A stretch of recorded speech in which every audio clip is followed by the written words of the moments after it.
Assalamualaikum warahmatullahi wabarakatuh. Perkenalkan, nama saya Faiza Biratuka, NIM 22043092, mata kuliah Hukum Bisnis dan Regulasi. Dengan dosen pengampu Ibu Dewi Pepriani, SE, MSI. Pada kali ini saya akan mempresentasikan materi pertemuan kedua, yaitu tentang konsep dasar hukum bisnis dan regulasi. Pertama, hukum dan masyarakat. Kodratnya, manusia itu tidak bisa hidup sendiri, harus hidup bersama dalam suatu masyarakat terorganisasi untuk mencapai tujuan bersama. Agar tujuan tersebut tercapai, diperlukan sebuah organisasi yang itu norma atau aturan. Norma atau kaidah sosial adalah suatu pedoman atau peraturan hidup yang menentukan manusia harus bertingkah laku dalam masyarakat agar tidak merugikan orang lain. Ada dua jenis kelompok norma atau kaidah sosial, yaitu yang pertama, norma atau kaidah sosial yang bersangkutan dengan aspek kehidupan pribadi. Misalnya, norma agama dan norma kesusilaan. Yang kedua, norma kaidah atau sosial yang bersangkutan dengan aspek kehidupan antar pribadi.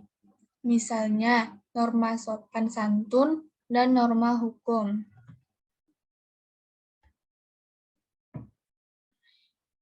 Selanjutnya, hukum dan masyarakat. Di dalam kebermasyarakatan terdapat norma-norma. Yang pertama yaitu norma agama. Norma agama adalah yaitu pedoman hidup manusia yang bersumber dari Tuhan.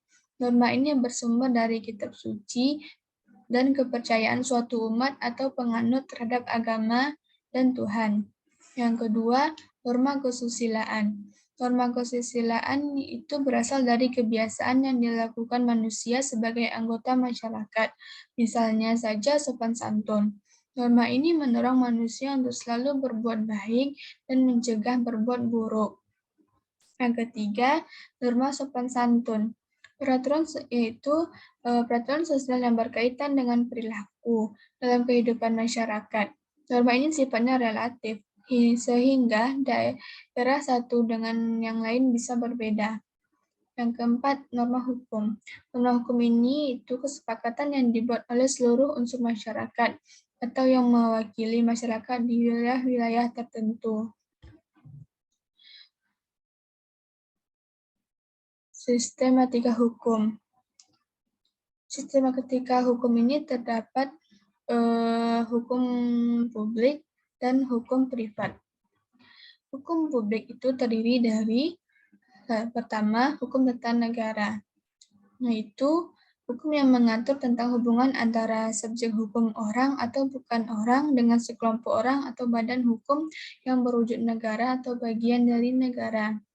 Yang kedua, hukum pajak. Hukum yang bersifat publik dalam mengatur hubungan negara dan orang atau badan hukum yang wajib untuk membayar pajak. Yang ketiga, hukum pidana. Hukum pidana adalah keseluruhan dari peraturan-peraturan yang menentukan perbuatan apa yang dilarang dan termasuk dalam tindak pidana, serta menentukan hukum apa yang dapat dijatuhkan terhadap yang melakukannya. Yang keempat itu hukum administrasi negara, sebuah cabang dari ilmu hukum yang mempelajari mengenai tindakan-tindakan dalam menyelenggarakan sebuah negara. Selanjutnya hukum privat. Hukum privat ini terbagi dua. Yang pertama, hukum sipil perdata, yaitu hukum perdata adalah ketentuan-ketentuan yang mengatur hak dan kewajiban seseorang dalam masyarakat. Yang kedua, hukum dagang. Hukum dagang adalah hukum yang mengatur hubungan antara suatu pihak dengan pihak lain yang berkaitan dengan urusan-urusan dagang. Nah, dalam bisnis, pengertian hukum bisnis itu sendiri, yaitu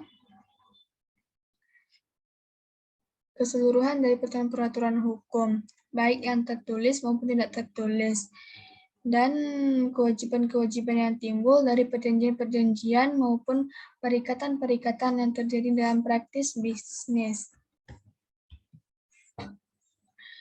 Dalam hukum bisnis terdapat subjek hukum dan objek hukum. Subjek hukum merupakan sesuatu yang menurut hukum dapat memiliki hak dan kewajiban yang memiliki kewenangan untuk bertindak. Selanjutnya, objek hukum. Objek hukum yaitu segala sesuatu yang bisa berguna bagi subjek hukum dan dapat menjadi pokok suatu hubungan hukum yang dilakukan subjek hukum. Biasanya dinamakan benda atau hak yang dapat dimiliki atau dikuasai oleh subjek hukum. Nah, dalam hukum itu terdapat sumber-sumber hukum. Sumber-sumber hukum yaitu undang-undang, kebiasaan, jurisprudensi, traktat, perjanjian, dan doktrin. Nah, itulah yang dapat saya sampaikan untuk presentasi materi pertemuan kedua. Apabila ada kesalahan, saya mohon maaf. Assalamualaikum warahmatullahi wabarakatuh.